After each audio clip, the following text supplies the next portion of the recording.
तो मैंने देखा आखिरी सवाल, तो वहाँ की शुरुआत होती है 1975 से इंदिरा गांधी से। उसमें कहता है आपके खबरियों ने लिखा इंदिरा गांधी को एक खत। 1992 उनके लोग बाबरी मस्जिद पे गुम्बद तक क्यों चढ़े?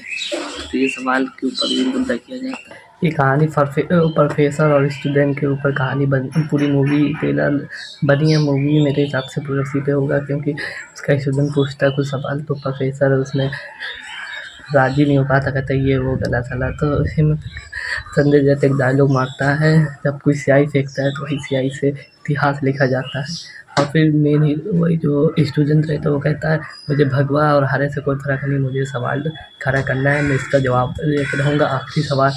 फिर इसी में राइट लेफ्ट ऐसे ही होता रहता है। फिर इन्वेस्टिगेशन पूरा इंडिया का क्वेश्चन बन जाता है ये।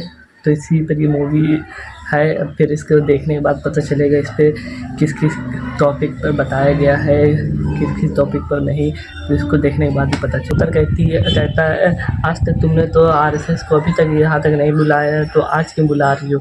इस मुद्दा सवाल को खड़ा करने के लिए इसी पर चर्चा होने लगती है आगे भी। हीरो कहता है आप इसीलिए आरएसएस को बचा रहे हैं क्योंकि आप आरएसएस के कुत्ते जो हैं किसी पर संदेह है तो उसको छप्पर मार देता है। फिर पता नहीं क्या है आरएसएस अंदर क्या होगा, पता चलेगा आरएसएस का मतलब क्या है मूवी देखने के बाद। तो कहता है मेरे पास आरएसएस का पूरा सच है, एक पूरा बुक लिखा रहता है आरएसएस के बारे में, और ये आरएसएस है क्या ही तो हमें भी नहीं समझ आ रहा है। मूवी देखने के बाद ही पता चलेगा आरएसएस का क्या सच है जो इस मूवी में दिखाया गया है, या आखिरी सवाल क्या है।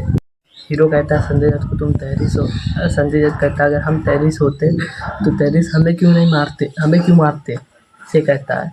उसमें सबकी बोलती बंद हो जाती है। जो कहता है आरएसएस ने बाबरी मस्जिद तोड़ी इसीलिए आरएसएस गुंडा है, बवाली मवाली सब कहने लगते हैं आरएसएस के बारे में।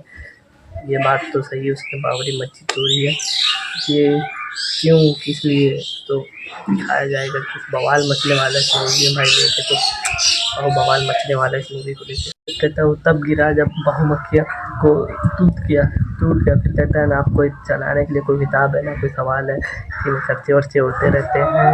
फिर ट्रेलर सही साथ है, देखते हैं मूवी देखने के बाद क्या पता चलता है। तो इस ट्रेलर को यहीं ख़त्म करते हैं, मूवी देखने के बाद हम बताएंगे इस ट्रेलर को रिव्यू, मूवी को कितना रिव्यू देना चाहिए। ठीक है, बाय, मिलते हैं अगले वीडियो में।